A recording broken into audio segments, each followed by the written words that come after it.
क्रांति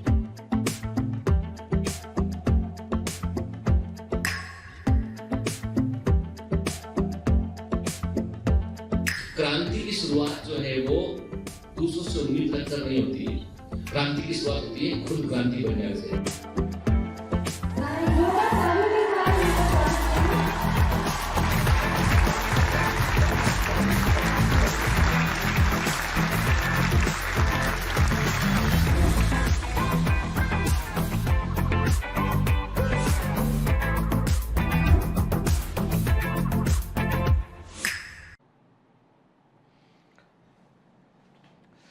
hello commandos, welcome to Biomentors classes online. I am doctor Jitendra Singh. तो चलिए human health and disease में आगे बढ़ते हैं। तो इस चैप्टर में पिछली क्लास में को बेसिक फंडामेंटल में बात किया था हमने, बिल्कुल जो है चैप्टर के सोल को समझने की कोशिश की थी हमने कि हम क्या पढ़ने जा रहे हैं। तो वहां पर हमने जो है वो ह्यूमर हाइपोथेसिस के बारे में बात किया था। हमने कहा था कि हिप्पोक्रेट ने पहली बार बतलाया कि नहीं, भूत प्रेत या जो इविल स्पिरिट है उससे व्यक्ति बीमार नहीं होता है, बल्कि जो है वो कुछ बॉडी में जो फ्लूइड्स हैं उनका बैलेंस गड़बड़ाता है, उसके चलते बीमार पड़ता है। तो उन्होंने कहा था कि जो है वो कफ होता है, ब्लड होता है, काला पित्त होता है, येलो जो है वो ब्लैक बाइल होता है, येलो बाइल होता है। ठीक है, ठीक। तो इस बारे में उन्होंने बतलाया था। बाद में विलियम हार्वे ने उसको भी गलत सिद्ध किया। ठीक है, हमने इस पर बात किया था। अब एक बात ध्यान देना बेटा कि आपको जो बुकलेट मिला हुआ है ह्यूमन हेल्थ एंड डिजीज का, जो बुकलेट मिला है उसमें एक नया पोर्शन जो एनसीईआरटी में नहीं है वो मैंने उसमें ऐड किया हुआ है, और वो पोर्शन है किसके ऊपर? कोरोना वायरस के ऊपर है, कोविड-19 के ऊपर है। तो उस पोर्शन को मैंने उसमें ऐड किया हुआ है। साथ में मैंने उसमें जो है वो कुछ एमसीक्यू जो है तकरीबन 25 के आसपास इसमें मल्टीपल चॉइस क्वेश्चन है विद डिटेल्ड एक्सप्लेनेशन, वो भी मैंने दे रखे हैं। तो उसको बेटा जरूर ध्यान से देख लीजिएगा, क्योंकि जब आपका 2021 में आपका एग्जाम होगा ना, क्योंकि 2020 वाले बच्चों के लिए पेपर पहले ही बन चुका है, ठीक है, लेकिन जो 2021 का एग्जाम होगा ना उसमें आप मानकर चलिएगा कि ऐसा हो ही नहीं सकता कि कोरोना वायरस के ऊपर, कोविड-19 के ऊपर कोई क्वेश्चन ना पूछे। एग्जामिनर पूछेगा आपसे उठ के। तो जो पॉसिबल क्वेश्चन है वो सब आपको बुकलेट में प्रोवाइड कर दिए बेटा, तो ध्यान से उनको देख लीजिएगा। ठीक है, और इसके अलावा बुकलेट के अंदर जो है जो ह्यूमन हेल्थ एंड डिजीज का बुकलेट है उसमें कई सारी इंफॉर्मेशन बड़े काम की, सारे टेबल्स उसके, सारे फ्लो चार्ट उसके, बड़े ध्यान से देखिएगा, पढ़िएगा उसको। ठीक है, चलिए। And you will find that it is much more interesting to study with the booklet as compared to NCERT. NCERT की बजाय यदि बुकलेट से पढ़ते हैं तो चीजें और बेहतर समझ में आती हैं, और उनका विजुअलाइजेशन NCERT से मच बेटर है। ठीक है, चलिए। तो अब हम अपने चैप्टर में आगे बढ़ते हैं। इसमें हम तो आज हम थोड़ा सा रिकॉल करते हैं हम कि जब पिछली क्लास में हम जो पढ़े थे, तो हमने कहा था कि जो 4 ह्यूमर्स थे वो 4 एलिमेंट को रिप्रेजेंट करते थे। जैसे येलो वाइल फायर को, ब्लैक ब्लड जो है वो आपका एयर को, वाटर जो है वो उसको फ्लैम या हम बोलते हैं कफ जो होता है उसे रिप्रेजेंट करता था, और ब्लैक वाइल जो है वो अर्थ को रिप्रेजेंट करता था। अब आप किसी बच्चे ने पूछा भी कि सर ये जो है ये येलो वाइल कहां निकलता बॉडी में? देखो बेटा, येलो यानी जो हिप्पोक्रेट के अकॉर्डिंग जो बात कहते हैं वो उनका बोला था कि जो येलो बाइल है वो लिवर की हेल्थ को रिप्रेजेंट करता है। ठीक है, यानी नॉर्मल जो बाइल होता है उसे येलो बाइल कहा उन्होंने, जो लिवर की हेल्थ को रिप्रेजेंट करता है। ठीक है, ब्लड हम जानते ही हैं। ठीक है, ठीक, और कफ जो होता है ये लंग्स की हेल्थ को रिप्रेजेंट करता है। ठीक है, और ब्लैक बाइल जो होता है ये किडनी की हेल्थ को, ये किडनी की हेल्थ को रिप्रेजेंट करता है। ठीक है, इनका बोला था कि यदि ब्लैक वाइल का लेवल बढ़ जाए किसी व्यक्ति की बॉडी में, यदि ब्लैक वाइल का लेवल बढ़ जाएगा तो व्यक्ति बीमार हो जाएगा, डिप्रेशन में चला जाएगा, वो उठ के उदास रहने लगेगा वो उठ के, और उसको जो है वो पूरे समय जो है वो काम करने में मन नहीं लगेगा उसका, क्योंकि ब्लैक वाइल बढ़ गया उसका। ठीक है, ऐसे इन्होंने जो है चारों ह्यूमर को एक्सप्लेन किया होता अपने तरीके से। ठीक है, फिर उसको आयुर्वेद में इसको बात, पित्त और कफ। बात मतलब होता है बेटा जो है हम एयर की बात करें, हम पित्त क्या मतलब होता है आपका वाइल के बारे में बात करें हम यहाँ पेट के, और कफ का मतलब था, कफ मतलब जो लंग्स की हेल्थ को रिप्रेजेंट करता है। तो बात, पित्त और कफ में जो है वो आयुर्वेद ने इसको बांटा। ठीक है ना, ठीक। बाद में हमने बात किया था विलियम हार्वे के ऊपर बात किया था। हमने कहा था कि विलियम हार्वे ने जो है वो क्या किया, उन्होंने ब्लड सर्कुलेशन सिस्टम को उन्होंने खोज निकाला, उन्होंने ब्लड सर्कुलेशन को खोज निकाला, और साथ में उन्होंने बताया कि एक व्यक्ति इसका ब्लैक वॉइल, जिसका ब्लैक वॉइल है उसका, वो व्यक्ति जो है उसकी बॉडी का यदि हम टेम्परेचर लेंगे तो नॉर्मल टेम्परेचर आएगा। इन्होंने थर्मामीटर का इस्तेमाल किया और इन्होंने बताया कि देखो भाई ऐसा है कि बाइल का लेवल कुछ भी हो, व्यक्ति बीमार तभी कहलाएगा जब उसे बुखार आएगा, कोई सिम्टम होंगे। उन्होंने कहा कि एक व्यक्ति जिसमें कि आपके अनुसार ब्लैक वाइल का लेवल बढ़ा हुआ है उसका बॉडी टेम्परेचर तो नॉर्मल है। तो कभी कभी एग्जामिनर ऐसे पूछ लेता है कि विलियम हार्वे ने ह्यूमर गुड ह्यूमर हाइपोथेसिस को रिजेक्ट करने के लिए, जो ह्यूमर हाइपोथेसिस है उसको रिजेक्ट करने के लिए विलियम हार्वे ने किन तरीकों का आपको कैसे उसको उन्होंने डिसअप्रूव किया, कैसे उन्होंने उसको गलत सिद्ध किया। तो उसके पीछे बेटा उसके दो ही कारण है बेटा। पहला कारण है उन्होंने ब्लड सर्कुलेशन की खोज की। उन्होंने कहा कि बॉडी में केवल एक ही फ्लूइड है, ब्लड है, जो हर ऑर्गन तक पहुंचता है, पूरी बॉडी में सर्कुलेट होता है। तो कोई एक निश्चित कंपार्टमेंट में ऐसा नहीं है कि कहीं केवल कफ है, कहीं पर केवल वाइल फ्लो कर रहा है। फ्लो करने वाला लिक्विड केवल एक ही है, वो है ब्लड। ठीक है, ये विलियम हार्वे ने बताया और पूरा सर्कुलेटरी सिस्टम इन्होंने खोज निकाला कि हर जगह ब्लड की सप्लाई होती है, तो उससे जो बॉडी में अलग अलग कंपार्टमेंट है, अलग अलग तरह के तरल पदार्थ जो है वो फ्लो करते हैं। ये थ्योरी गलत सिद्ध हो गई। फिर इन्होंने ये भी कहा कि जिसका येलो बाइल बढ़ा है, जिसका ब्लैक बाइल बढ़ा है, उसको उन्होंने थर्मामीटर का इस्तेमाल किया और बताया उन्होंने कि देखो थर्मामीटर यूज करने पर बुखार होगा तो आएगा, इसमें नहीं होगा तो नहीं आएगा। आपका बाइल का लेवल चाहे जो भी हो, हम बाहर एक इक्विपमेंट से पता लगा सकते हैं कि व्यक्ति बीमार है या नहीं है। ठीक है, चलिए फिर हमने पिछली क्लास में ये भी बात किया था, हमने कहा था कि हेल्दी बॉडी हेल्दी माइंड, हमने जो है वो मेंटल सेटअप की बात की थी। मैंने आपसे कहा था कि जो mind influences the our health, के हमारा मस्तिष्क जो है हमारी हेल्थ को जो है वो इन्फ्लुएंस करता है। मैंने एग्जांपल के तौर पर मैंने जो है वो सुशांत सिंह राजपूत का उदाहरण लिया, तो कई बच्चों को थोड़ा इसको लेकर आपत्ति जताई। उन्होंने कहा भी कि सर ये सुशांत के साथ ये घटना घटी है, आप उसको डिप्रेशन नहीं बोल सकते। अभी देखो बेटा, है ना, हमने एक एग्जाम्पल लिया जो हमारे पास अभी जानकारी उसके आधार पर, कि उसको लेके आप मुझे जज मत कीजिए। आपकी क्या, देखो पुलिस इन्वेस्टिगेशन कर रही है, मालूम चल जाएगा वो तो के है तो अभी, लेकिन ऐसा नहीं। देखो चलिए हम सुशांत का केस छोड़ते हैं, हम केस लेते हैं हमारी एक स्टूडेंट का केस लेते हैं। वो अच्छी पढ़ने वाली टैलेंटेड स्टूडेंट, हम बायोमेंटर्स की कमांडो जो सिलेक्ट हुई, उसका पेपर कुछ गड़बड़ाया, एनाटॉमी का कुछ पेपर गड़बड़ाया फर्स्ट एमबीबीएस में, और बाकी आप जानते हैं कि सी कमिटेड सुसाइड। ऐसे बहुत लोग होते हैं जो कई बार जो है वो इतने गहरे डिप्रेशन में चले जाते हैं जहां पर उनको जो है अपने खुद की लाइफ का इंपॉर्टेंस भी समझ में नहीं आता है। वो नहीं समझ पाते हैं कि उनकी लाइफ केवल उनकी नहीं है, बल्कि उनके पेरेंट्स की भी बहुत उम्मीदें जुड़ी होती है। कई लोग जुड़े होते हैं ना, एक व्यक्ति जो होता है ना, वो जैसे एक घड़ी होती है ना, एक वॉच, कभी देखना आप ये तो खैर डिजिटल वॉच है, कोई वो एनालॉग वॉच जो होती है उसमें आप देखेंगे कई सारे इसमें जो है घिरनियां घूमती हैं, एक घूमता है, दूसरा घूमता है, तीसरा घूमता है, तो फिर पूरा वॉच चलता है। ऐसे परिवार का हर मेंबर जो होता है ना, उस घिरनी का एक हिस्सा होता है। हटा देने पर चलने में दिक्कत होती है। लगेगा लोगों को सब कुछ ठीक ठाक है, पर सब कुछ ठीक ठाक कभी होता नहीं है उठ के। खैर, तो मेरा कहने का मतलब बेटा कि just in my lecture I am taking just an example, कि उसको लेके कि ये डिसीजन वो डिसीजन उसको लेके इतना टेंशन मत लिया कीजिए। ठीक है ना, ठीक है ना। चलो, तो अभी हम क्या बात कर रहे हैं बेटा, अब हम जो है थोड़ा सा आगे बढ़ेंगे इसमें हम। ठीक है, तो देखिए अब हम हेल्थ के कि अब हेल्थ का मतलब क्या, फिर से वहीं आ गए हैं उसी पॉइंट पे कि what is the meaning of health, के हेल्थ का मतलब क्या है। The word health refers to a state of complete emotional and physical wellbeing. मैंने आपसे कहा ना, यदि बात में आप रो देते हैं, मेरी बात सुनना ध्यान से, ठीक है ना, यदि कोई आपसे कुछ कहता है, थोड़ा सा आपको हर्ट करता है, और आप कमरे में जाके 1 घंटा रोकर आते हैं, दुखी होते हैं, किसी दूसरे की ने कुछ बात कहा, इनडायरेक्टली भी कुछ बात कहा, आपको चुभ गया, मन में बड़ा बुरा लगा, किसी की सफलता को देखकर मन में बहुत अधिक जलन हो रही है, कुंठा हो रही है, बड़ा खराब लग रहा है, बिलीव मी आपको मानसिक हेल्थ को ठीक करने की जरूरत है। ठीक है ना, शरीर स्वस्थ होगा के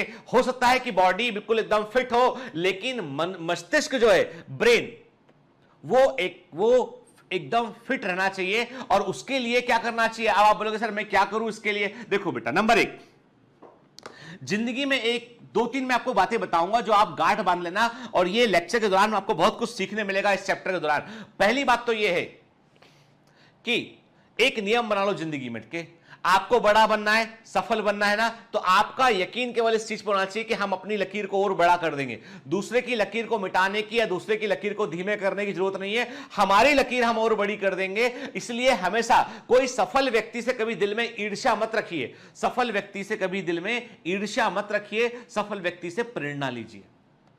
आज से नियम बना लो कि जो सफल होगा ना उसको हम अपनी मिसाल मानेंगे। यानी सफल व्यक्ति से आप, चाहे वो आपका निजी, आपका क्लोज फ्रेंड हो, चाहे रिलेटिव हो, सफल व्यक्ति की हमेशा तारीफ कीजिए, हमेशा उसको जो है वो एक प्रकार से अपनी प्रेरणा बनाइए उसको आप, ठीक है, बजाय ईर्ष्या रखने की। क्योंकि ईर्ष्या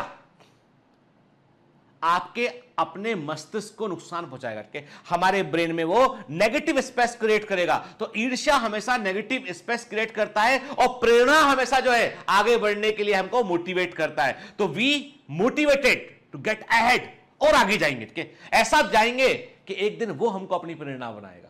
समझ गए ना बात को? This should be A game of inspiration कि आज तुम मेरे आदर्श हो, कल मैं तुम्हारे लिए आदर्श रहूंगा, परसों फिर तुम मेरे लिए आदर्श बन जाना और फिर मैं तुम्हारे लिए आदर्श बनूंगा। ये खेल चलता रहेगा और हम तरक्की करते रहेंगे। ठीक है, दूसरा, जिंदगी में कोई भी चीज आपकी लाइफ से अधिक इंपॉर्टेंट नहीं है। ठीक है, जिंदगी में कोई भी चीज जो है, क्योंकि आप हैं, क्योंकि आपकी लाइफ है इसलिए आप हैं, आप हैं इसलिए चीजों का आपके ऊपर फर्क पड़ रहा है। यदि आप ना होते तो चीजों के ऊपर उसका फर्क नहीं पड़ता। ठीक है, तो मैं ये बताने की कोशिश कर रहा हूं, जैसे मैंने कहा ये मेरे पास में पेन है। ठीक है, मैं इस पेन को 10 बातें बोलता हूं कि तुम मूर्ख हो, तुम अच्छे नहीं हो, तुम ऐसे हो, तुम वैसे हो। ठीक है, तुम्हारे, तो ये पेन को कोई फर्क नहीं पड़ता। इसको मैं तारीफ भी कर दूंगा, वाह क्या सुंदर हो तुम, तो भी कोई फर्क नहीं पड़ता। ठीक है, क्योंकि ये निर्जीव है, ये निर्जीव है। लेकिन आप सजीव हैं, लाइफ है। लोग अच्छा भी बोलेंगे, बुरा भी बोलेंगे, लोग ट्रोल भी करेंगे, लोग अच्छी बातें भी बोलेंगे, आपको प्रमोट भी करेंगे, सब कुछ होगा। एक क्षण में लोग आपके भक्त बन जाएंगे और एक क्षण में लोग आपको डेविल के समान देखने लगेंगे, ऐसा भी होगा। पर क्या सच ये है जो आपके दिल में है, आप जो जानते हैं, जो आपको अपने ऊपर यकीन है, वही सच है। और उसी सच के सहारे आप अपनी मंजिल पे आगे बढ़ते रहेंगे, चलते रहेंगे, तो आप सफलता तक पहुंच जाएंगे। अभी तो इसका मतलब ये कि सबसे बड़ा मुद्दा ये है, आजकल आप देखेंगे कि आजकल जितने भी रिक्रूटमेंट हो रहे हैं, तमाम जो लोग अच्छी जगह से एमबीए करते हैं, उसके बाद किसी बड़ी कंपनी में इंटरव्यू के लिए जाते हैं। ठीक है, तो वहां पे क्या होता है, वहां पे जो है वो लोगों का आजकल आईक्यू चेक नहीं कर रहे हैं, आईक्यू चेक करना बंद कर दिया, लोगों का ईक्यू चेक कर रही कंपनी। ठीक है, The companies are now testing emotional quotient, भावनात्मक संतुलन देख रही है आपका। वो उन्हें मालूम है कि यदि व्यक्ति इमोशनली ठीक होगा ना, तो ये काम भी अच्छा करेगा, फैमिली को भी मेंटेन करके रखेगा, कंपनी को मेंटेन करके रखेगा। ठीक है, तो EQ is much more important than IQ। Clear? चलिए, तो कहने का मतलब है कि वर्ल्ड हेल्थ में कंप्लीट इमोशनल और फिजिकल वेलबींग की बात करते हैं। Health care exist to help people maintain their optimal state of health के। हेल्थ केयर फैसिलिटी या हेल्थ केयर का मतलब क्या होता है? हम डॉक्टर्स क्या करते हैं? हम डॉक्टर्स करते हैं, कोई व्यक्ति बीमार होता है तो उसको दवा लिखते हैं, उसके शरीर का इलाज करते हैं। कोई व्यक्ति को मानसिक परेशानी होती है तो उससे काउंसिल करते हैं, कई बार उसके लिए मेडिसिन भी लिखते हैं।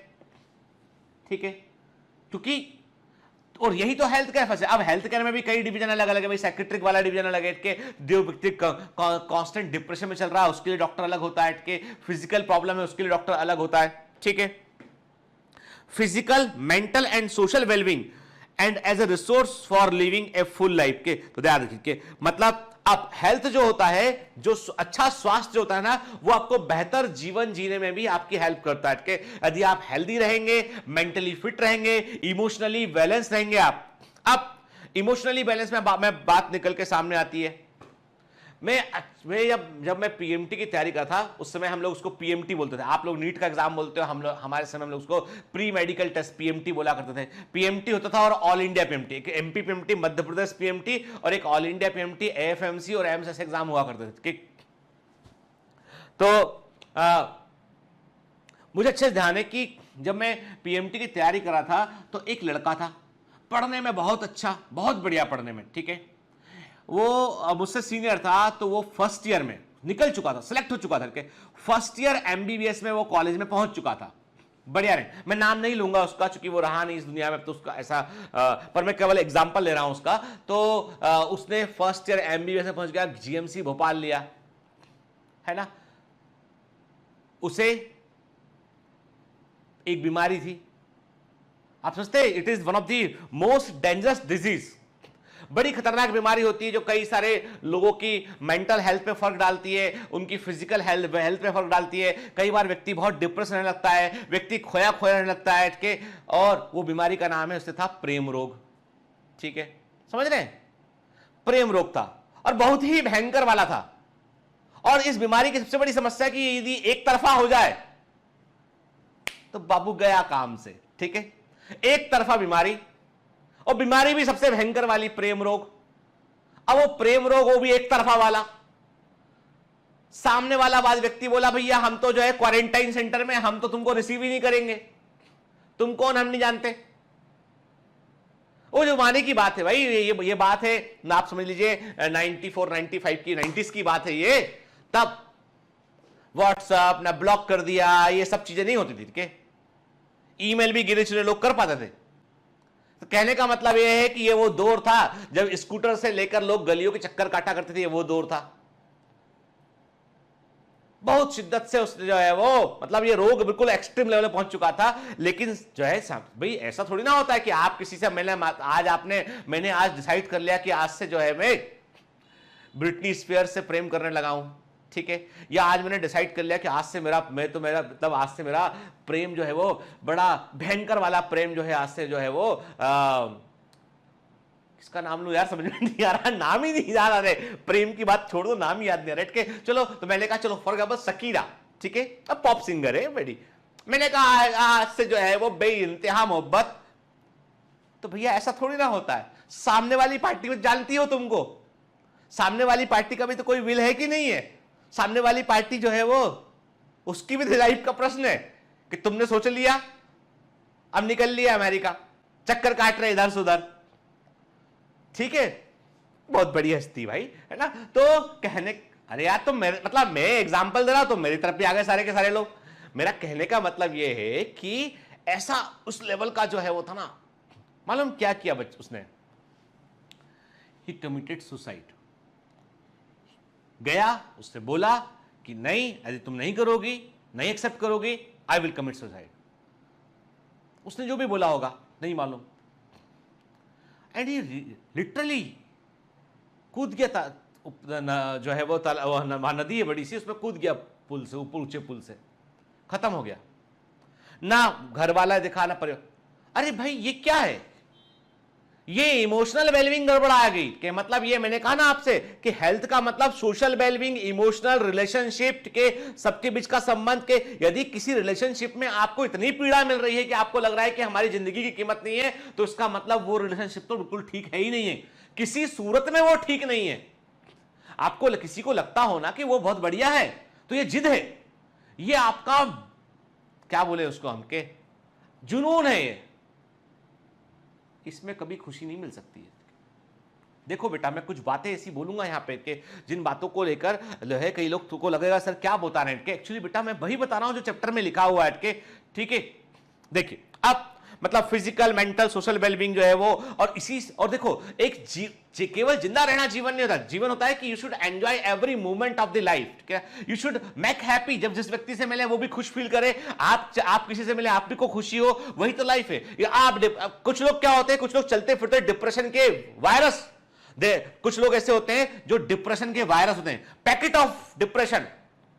जहां जाएंगे, घर पहुंचे, टिक टॉन्ग, कौन है, अरे यार मैं आया हूं, बहुत दुखी हूं, घर, अच्छा आजा भाई बैठ, क्या हो गया, अरे ये नीट वीट क्या होता है यार, किसी का निकलता नहीं, ऐसा होता है, ऐसा एग्जाम है, फिर डॉक्टर के साथ भी ऐसा होता है, उसके बाद पीएमडी करो, मैं तो बड़ा परेशान हूं, तू भी मत पढ़ चल।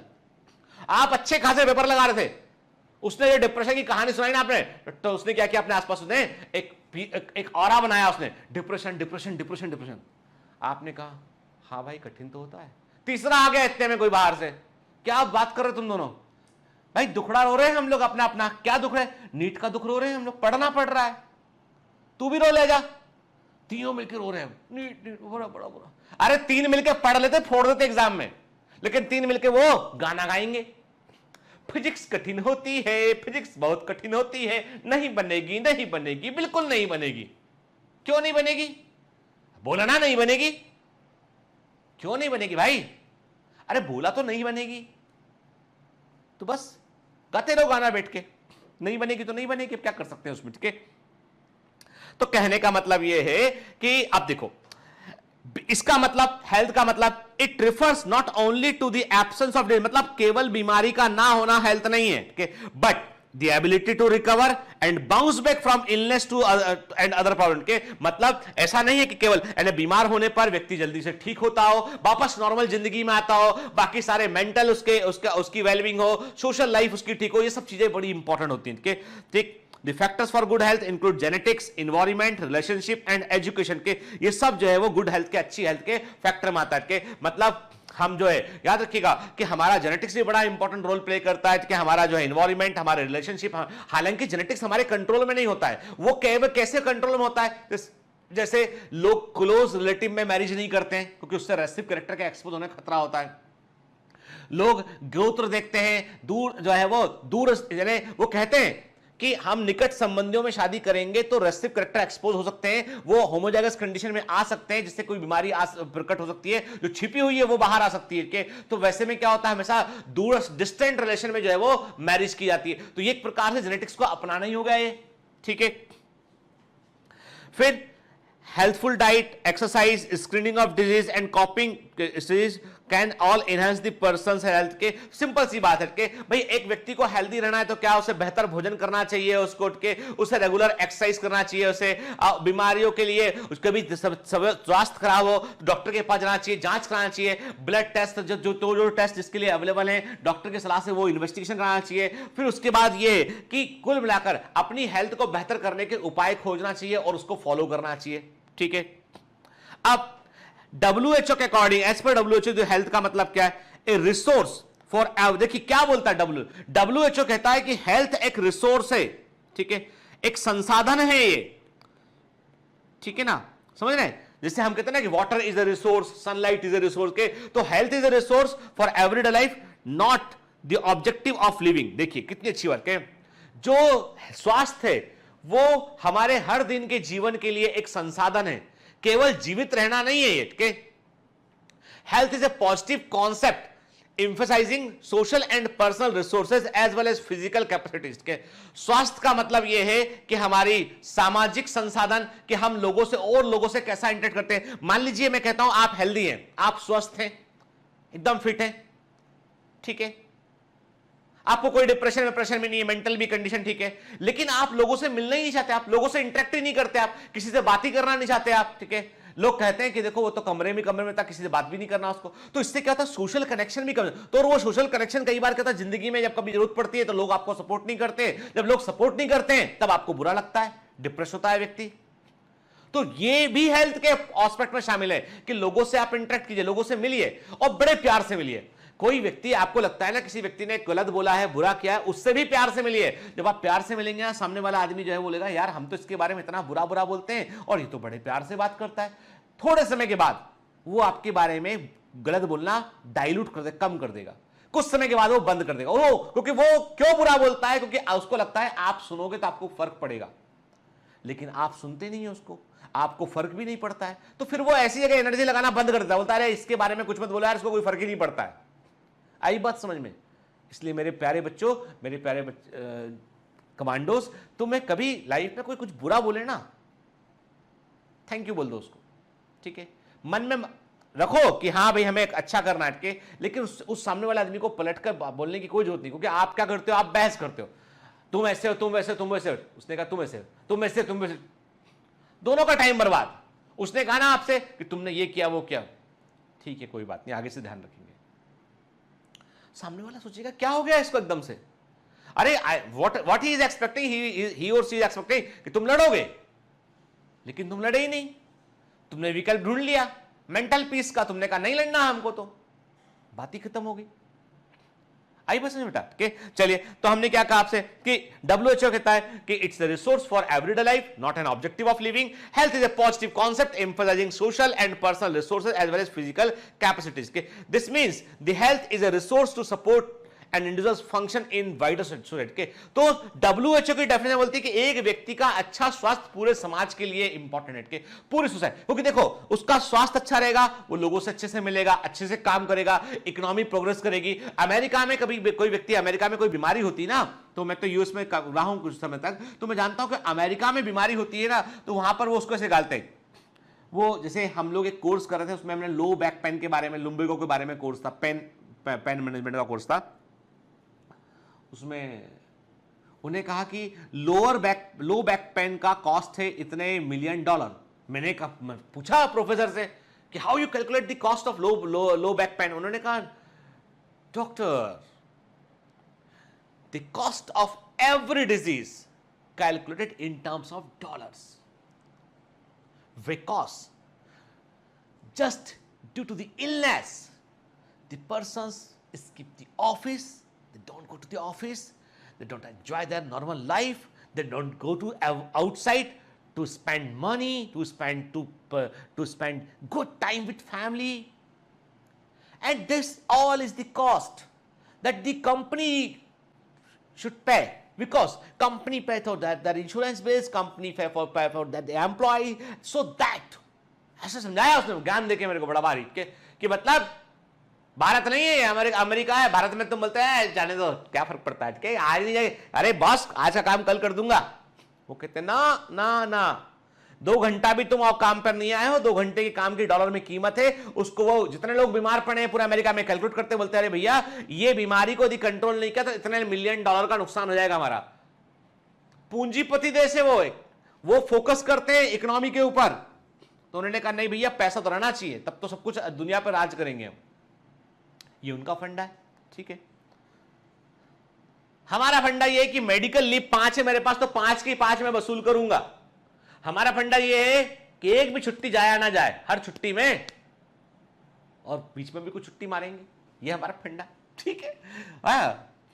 कोई हमारे यहां पे कोई यदि राजनेता की डेथ हो गई तो 2-4 दिन का शोक बनाएंगे, 2-4 दिन ऑफिस बंद रखेंगे। पहले आप तो बहुत छोटे हो रहे होगे, तो आपको पता नहीं, जन्म भी नहीं हुआ होगा आपका।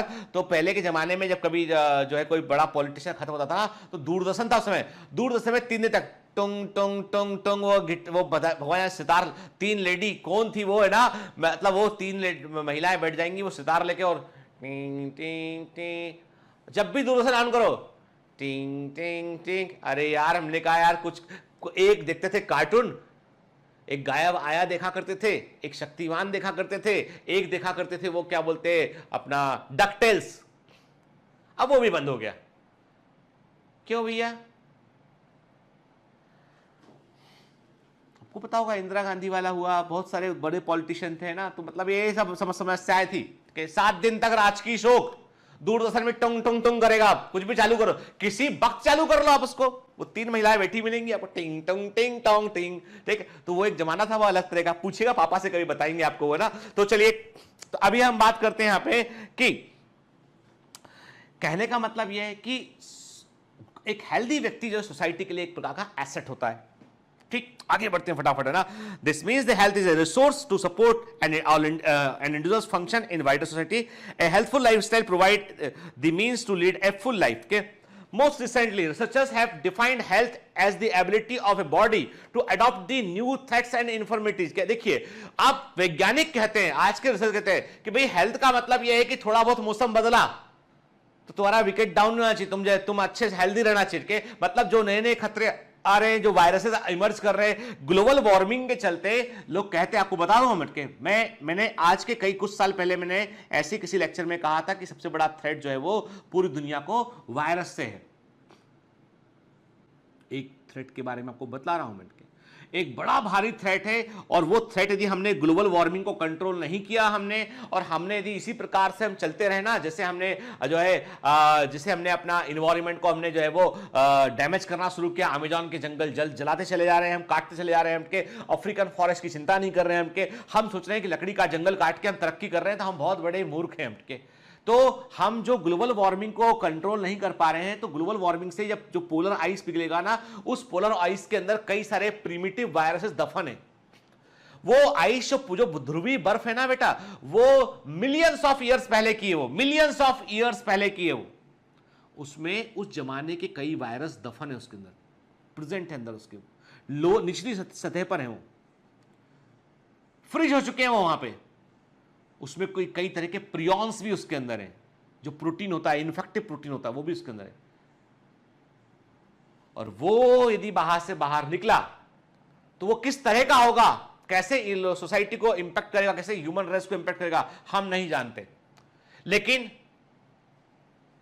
हमको इसलिए आज एक टास्क फोर्स की रिक्वायरमेंट है जो ऐसी डिजीज को पहचान सके। हमें इमीडिएट रिस्पांस सिस्टम की रिक्वायरमेंट है कि जो ऐसी बीमारियों के लिए लगातार जो है वो पता लगाती रहे और इस तरह के अनुसंधानों को बढ़ावा मिलना चाहिए जहां पर हम बीमारी को शुरुआती अवस्था में जो है उसको पहचान सकें। ठीक है।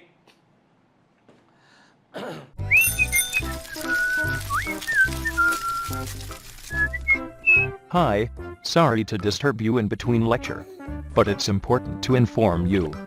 You should download BioMentors app from Google Play Store. We need your support, so please take subscription to become an official commando of BioMentors. Bye bye. Continue your lecture. Most recently तो simple सी बात है कि health is ability to a body to adopt new threats and informatives के modern science has dramatically increase the human awareness of diseases and how they work at in the last few decade के। तो आज हमारा medical science बहुत तेज तरक्की किया है और हम पिछले कुछ दशक में हम ये समझ चुके हैं अच्छे से कि कौन सी बीमारी का कारण क्या है, किससे बीमारियां होती हैं और हम उन बीमारियों का इलाज भी ढूंढ चुके हैं। ठीक है। अब टाइप ऑफ हेल्थ है, मैंने आपसे कहा, एक होता है बेटा फिजिकल हेल्थ कि एक व्यक्ति in a person who experience physical health bodily function are working at peak performance due not only to lack of disease but also regular exercise, balance nutrition, adequate rest, we receive treatment when necessary to maintain the balance के। Physical wellbeing involves pursuing a healthy lifestyle to decrease the risk of disease के। तो physical health का मतलब है कि हमारी body जो है स्वस्थ रहना चाहिए, हम नॉर्मल एक्टिव, जैसे मान लीजिए कोई व्यक्ति को वॉक करने में उसको नी का पेन हो रहा है, उसको घुटनों में दर्द हो रहा है, उसको उठ के सुबह उठने पर मॉर्निंग में उसको जोड़ों में स्टिफनेस है, तो वो हेल्दी नहीं है, उसको डॉक्टर की सलाह लेना चाहिए कि नॉर्मल लाइफ व्यक्ति हो, रेगुलर एक्सरसाइज करता हो, बेहतर डाइट हो, प्रॉपर रेस्ट लेता हो, ये सब चीजें जो है फिजिकल हेल्थ में शामिल होती हैं। ठीक है। देन मेंटल हेल्थ पे हम ऑलरेडी बात कर चुके हैं। मैंने आपको बताया कि मेंटल हेल्थ का जो है वो उसका मतलब है एक व्यक्ति की इमोशनल, सोशल और साइकोलॉजिकल वेलबींग के कि वो क्या सोचता है, किस प्रकार से लोगों से इंटरेक्ट करता है कि इसका मतलब मेंटल हेल्थ का मतलब केवल ये नहीं है कि उसको डिप्रेशन है कि नहीं है, चिंता करता है कि नहीं करता है कि इसका मतलब ये है कि यदि आपको आइसक्रीम को देखकर खुशी मिलती है ना तो you are good in mental health. यदि आपको आपकी पसंद की कोई चीज आपको मिलती है और आपको उसे देख के एकदम खुश आते हैं आपके, you are in good in health के। If you purchase a T shirt, आपने रेड कलर का टी शर्ट लिया है, पहन के आपको बड़ा अच्छा लगा उसमें, you are good in health के। जिस दिन छोटी चीजों में खुशी लेना बंद कर दोगे ना, उस दिन स्वास्थ्य ठीक नहीं है बेटा। ठीक है। आपको यदि चौराहे पर जाकर गोलगप्पे खाने में मजा आता है ना आपको, तो वो भी good, it's symbol of a good mental health. ठीक है ना। हाइजीन का ध्यान रखिएगा। ठीक है। तो कहने का मतलब ये है कि आप जो है वो अपने जो है वो अपनी लाइफ को एंजॉय कर सकते हो, उनके डिफिकल्ट एक्सपीरियंस, कोई चुनौती है उसका सामना ठीक से कर सकते हैं।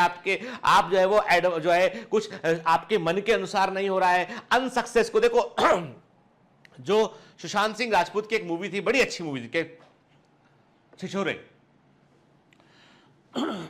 छिछोरे मूवी का में जो थीम यही था कि वो बोलता है उसमें, जो सुशांत सिंह राजपूत का कैरेक्टर था, वो उसे बोलता है कि हम सब बच्चों को सिखाते हैं कि सफलता को कैसे हैंडल के, हम सफलता को हैंडल करना, कि तुम सक्सेसफुल हो जाओगे, तुम ये बन जाओगे, तुम वो करोगे, तुम ऐसा करना चाहिए, कि हम बच्चों को सक्सेस के बारे में खूब सिखाते हैं। लेकिन कोई भी व्यक्ति बच्चे को यह नहीं सिखाता है कि यदि मान लो तुम फेल हो गए तो तुम्हें क्या करना है। In fact we afraid to talk about the failure, के हम असफलता के बारे में बात करना नहीं चाहते हैं और हम नहीं बात करते हैं। हमें लगता है हमारा बच्चा असफल नहीं हो सकता है, जो कि गलत है। सफलता और असफलता इट्स उस पर्टिकुलर टाइम में बच्चे ने कैसा परफॉर्म किया उस पर डिपेंड करता है। भाई वो दिन था, उस दिन आपने परफॉर्म क्या किया, आज का दिन कुछ और परफॉर्म करेंगे आप, कल कुछ और परफॉर्म करेंगे आप, तो वो तो एक प्रकार से वैसे जैसे क्रिकेट का मैच खेलते ना, बॉल सामने आया, बॉल सही था, सही लेंथ पर बॉल था, सही मैंने बल्ला पकड़ा हुआ था कि सही दिशा में था और वहां पे मैंने जो है वो एक शॉट लगाया, वो चला गया 6 रन के लिए। ठीक है। सेम अगला बॉल आया, अगले बॉल आने पे क्या हुआ कि मैंने जो है बॉल को ठीक से जज नहीं किया मैंने, और मैंने बैट घुमाया, अब मेरा शॉट जो है कमजोर रहा और किसी ने बाउंड्री पे कैच लपक लिया। ठीक है। मैं आउट हो गया। 2 बॉल पे, एक बॉल पे मैंने 6 मारा, अगले पे मैं आउट हो गया। क्यों? क्योंकि सिंपल सी बात है कि यदि इस बॉल पे मेरा थोड़ा सा कुछ सेकंड का मेरा अरेंजमेंट ठीक होता तो ये भी 6 जाता।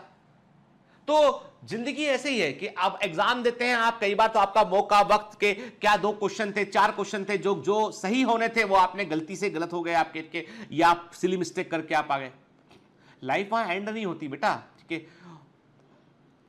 आप बोले कि सर बातें सुनने में अच्छी लगती, पर जिसको होता है उसको तो बड़ा बुरा लगता है। तो मैं कह दूं आपको कि मैं भी आपको अपनी अनसक्सेस के बारे में कुछ आपको शेयर करूंगा आगे के लेक्चर्स में, कभी ये बात निकलेगी इसमें। अभी मैं इतना ही आपको बोल सकता हूं कि असफलता तब तक फाइनल नहीं होती है जब तक हम प्रयास करना ना छोड़ दें। Whenever you are again in the मैदान, आपने कहा कि बॉस ये तो तुम्हारी नो बॉल थी, हम दोबारा बल्ला लेके आ गए, अब चलो आ जाओ मुकाबले में, दोबारा आ जाइए ना बैटिंग करने, कौन रोक रहा है आपको, ठीक है। ठीक, चलिए, तो मेंटल हेल्थ जो है वो बड़ी इंपॉर्टेंट चीज होती है। फिर हम बात करते हैं, अब इसका मतलब बेटा यहाँ पे देखो कुछ चीजें ऐसी है जो बिल्कुल, और ये सब पे बेटा एमसीक्यू भी आएगा, आपको क्वेश्चन भी दूंगा आपको उनके, ठीक। Factors for good health depends on a wide range. अब ये सब चीजें क्यों इंपॉर्टेंट है, इस बार है ना जो कोविड-19 के चलते ये चीजें और इंपॉर्टेंट हो गई, ये सारे पोर्शन जो है।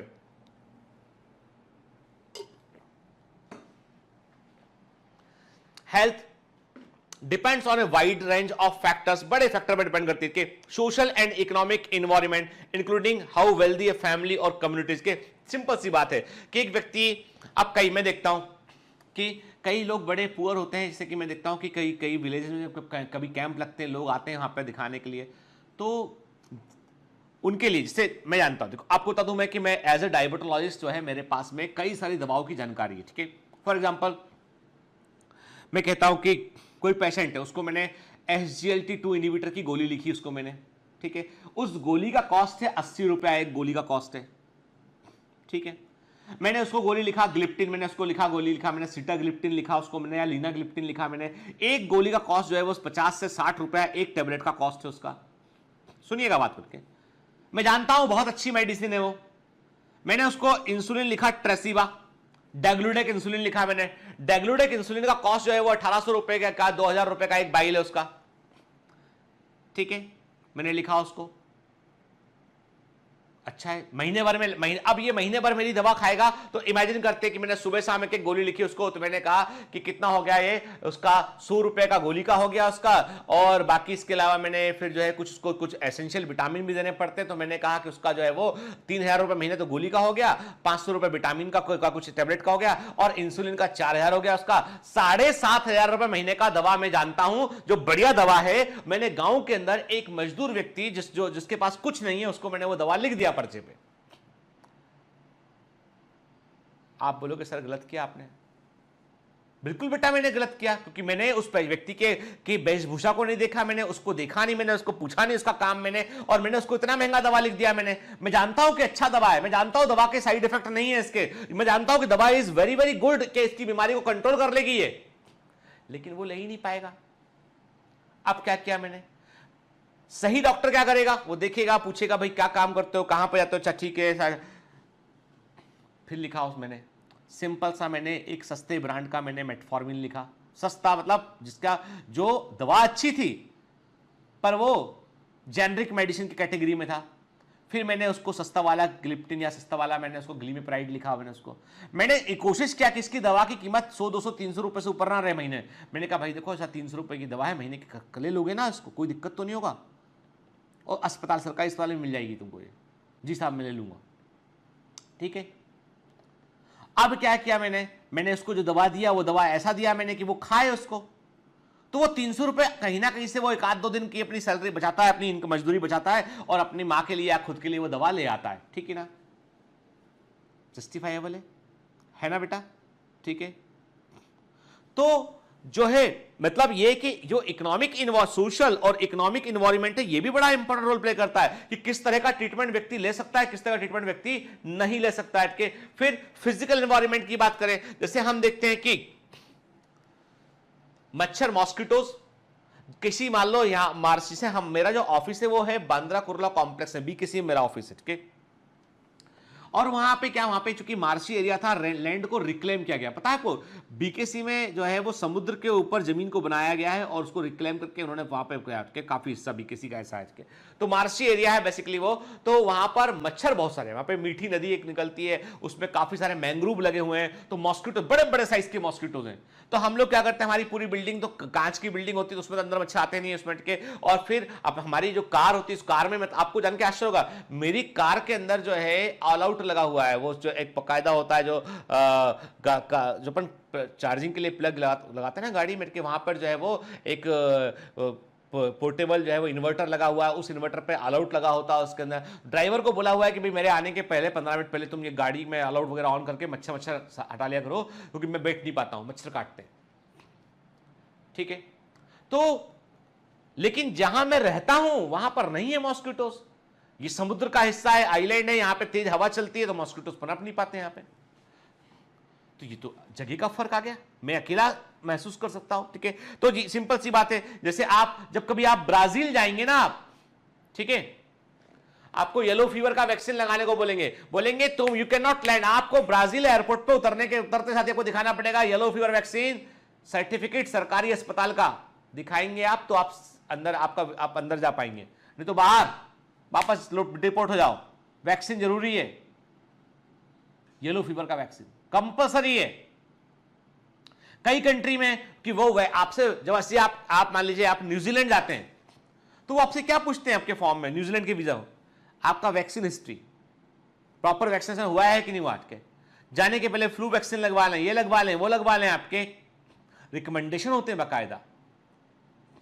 ठीक है, तो फिजिकल एनवायरनमेंट, पॉल्यूशन लेवल वहां का, पैरासाइट किस तरह के वहां पे के, फिर ए पर्सन्स कैरेक्टरिस्टिक एंड बिहेवियर के। अब सिंपल सी बात है कि व्यक्ति का लाइफस्टाइल किस तरह का, किस तरह के जीन्स उसके पास में है के, ठीक, उसके कल्चरल बिलीफ क्या है, किस तरह का फूड वो खाता है, ये सब चीजें भी जो है वो हेल्थ पर के गुड हेल्थ के लिए फैक्टर के रूप में काम करती है। के अब प्रश्न उठता है कि हमें अपनी हेल्थ को बेहतर कैसे बनाए रखना चाहिए, के how to maintain good health, के अच्छी हेल्थ मेंटेन करने के तरीके क्या है। नंबर एक, सबसे इंपॉर्टेंट चीज यह है कि जैसा आप खाएंगे वैसा आप बनेंगे, आपका डाइट।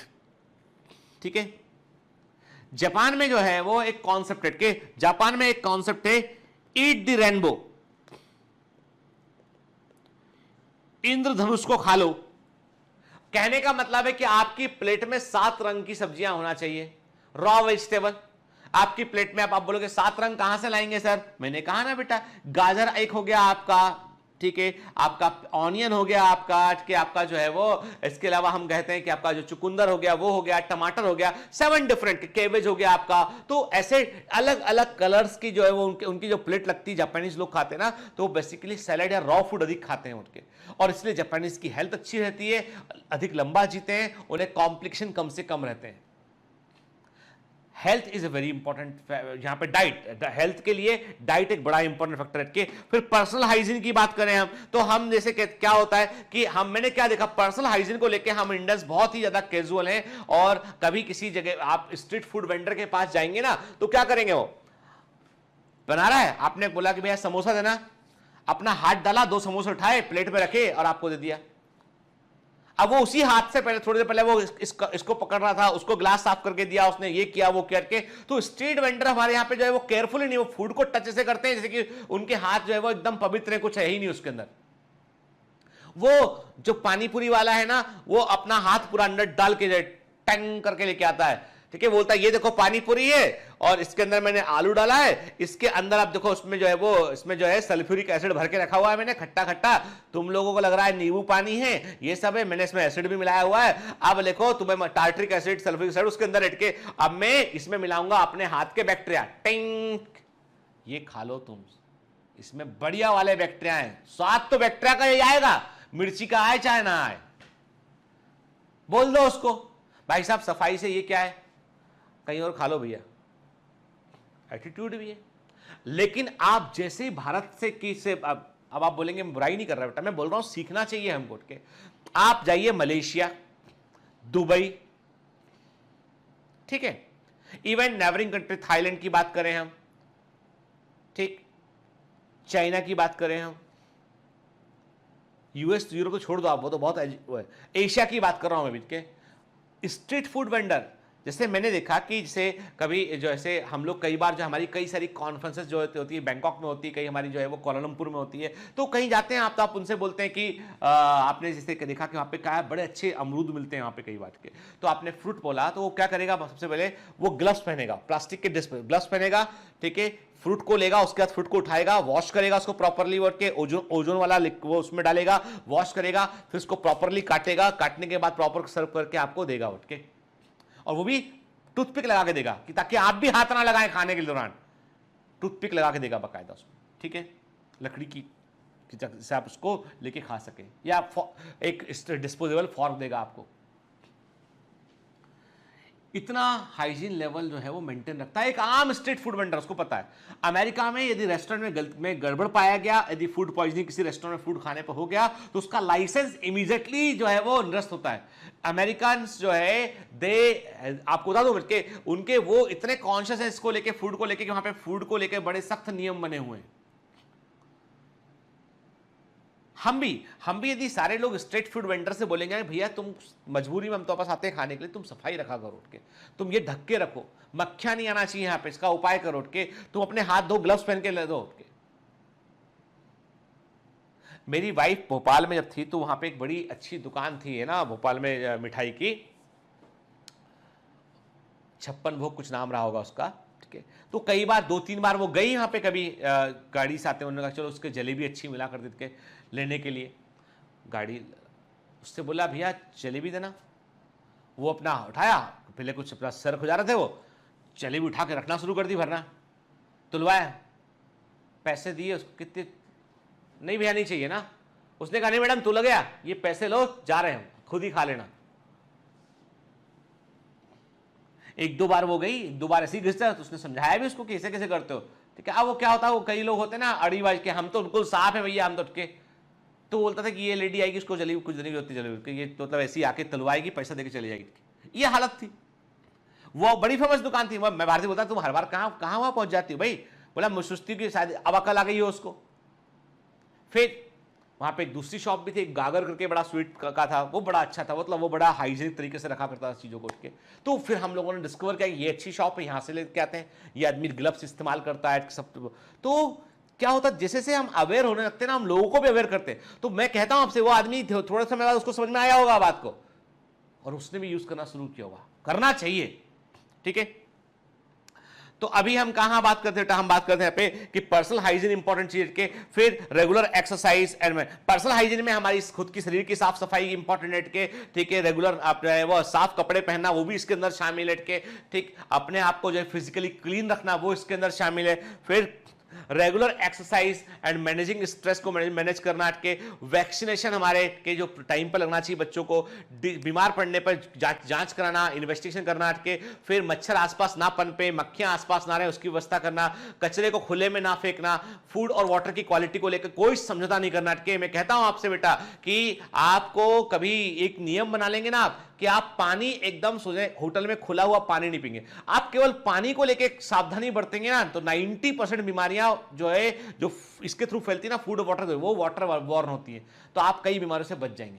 क्योंकि फूड में क्या होता है, रॉ फूड, यदि आपने किसी खुली जगह से रॉ फूड लिया तो इन्फेक्शन के चांस बहुत अधिक है, ठीक है। पर पका हुआ फूड है तो संभावना तब भी इन्फेक्शन होने की कम रहेगी, क्योंकि पका हुआ है, इतने हाई टेम्परेचर के तेल में पक चुका है कि वो बैक्टीरिया कोई सर्वाइव ही नहीं करेगा उसमें, ठीक। तो कहने का मतलब, फिर इसके अलावा जो कोई किसी तरह का कोई व्यसन एडिक्शन, तो भी तंबाकू खाने का या सिगरेट का इसका या अल्कोहल का, ये सारे एडिक्शन जो है वो नहीं रहना चाहिए। कई लोगों को बड़ा मजा, वो बिल्कुल हेल्दी, कई लोग इतने हेल्दी होते हैं, बढ़िया डाइट खाते हैं, एकदम हेल्दी डाइट, फिजिकली फिट,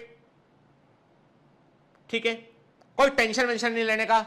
लेकिन मजा किस चीज में आता है कि बाइक चलाएंगे तेज स्पीड में दोनों हाथ छोड़ के, साइकिल चलाएंगे दोनों हाथ छोड़ के, ठीक है। क्यों? क्योंकि इससे ऐसा हीरो वाला फील आता है। कैसा? हीरो वाला फील आता है। कौन सा हीरो? जो फिल्मों में दिखाते हो। और वो फिल्मों वाला हीरो है ना, वो कोई काम खुद नहीं करता है। मैं मुंबई में रहता हूं, मैं जानता हूं, कोई काम वो खुद नहीं करते, उनके बॉडी डबल होते हैं, उनके ग्रीन पर्दे पर शूट करा था। वो बाइक खड़ी होती स्टैंड पे, वो उसको ऐसे ऐसे हिला रहे होते हैं बाइक को, वो स्टैंड पे बाइक हिल रही होती है, ऐसे ऐसे ऐसे ग्रीन पर्दे पर सब कुछ क्रिएट कर लेते हैं पीछे, ओके, बाइक चलाता हुआ तुमको लग रहा है। और तुम सच में सच्चाई समझ लिए, तुम सच समझ लिए अरे यार देखना भाई वरुण धवन को कैसे बाइक चलाया उसने, देख ऋतिक स्टाइल में बाइक चलाएंगे आज। वो देखा टाइगर श्रॉफ को कैसा उचक के वहां से वहां मारता है और कैसा बाइक चलाता है जबरदस्त, क्या हाथ छोड़ के बाइक चलाया उस मूवी में उसने और कूद के चलती, हाथ छोड़ के बाइक चलाया और कूद के उसने दूसरी बाइक पे आके बैठ गया।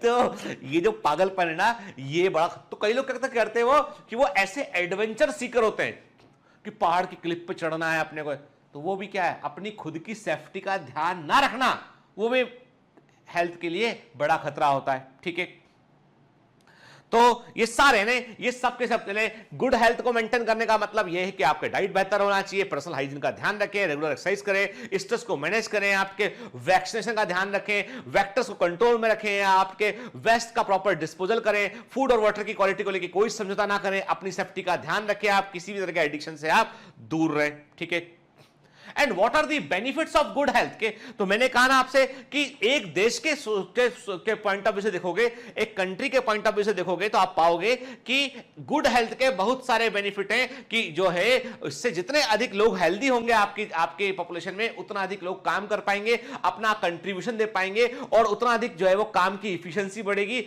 और इफिशियंसी बढ़ेगी तो सबकी तरक्की होगी। ठीक है भाई, एक व्यक्ति गरीब है तो इसलिए वो खाना प्रॉपर नहीं खा पाता है, उसको बैलेंस डाइट नहीं मिलती है, बैलेंस डाइट नहीं मिलती है तो उसको कई बीमारियां, कई विटामिन की कमी हो चुकी, बीमार हो गया, शरीर कमजोर हो गया है, तो अब वो मजदूरी करने आता है तो कम काम कर पाता है, कम काम कर पाता है तो मजदूरी और कम मिलती है, और कम मजदूरी मिलती है तो और कम खाना आता है, और कम खाना आता है तो शरीर और कमजोर होने लगता है, शरीर और कमजोर होने लगता है तो मजदूरी मिलना बंद हो जाती है। अब प्रॉब्लम हो गया। कहने का मतलब है ये तो विशेष साइकिल है। ठीक है ना, तो किसी देश की तरक्की के लिए भी अब हम सरकार से क्या बोल रहे हैं कि हम सारे डॉक्टर्स मिलके जो है वो गवर्नमेंट को लेटर भी भेजे, हम लोग, हमारे कई ऑर्गेनाइजेशन है जो सरकार से बात कर रहे हैं, बोल रहे हैं कि भैया तुम हेल्थ केयर में तुम जो है वो जीडीपी का कंट्रीब्यूशन बढ़ाओ।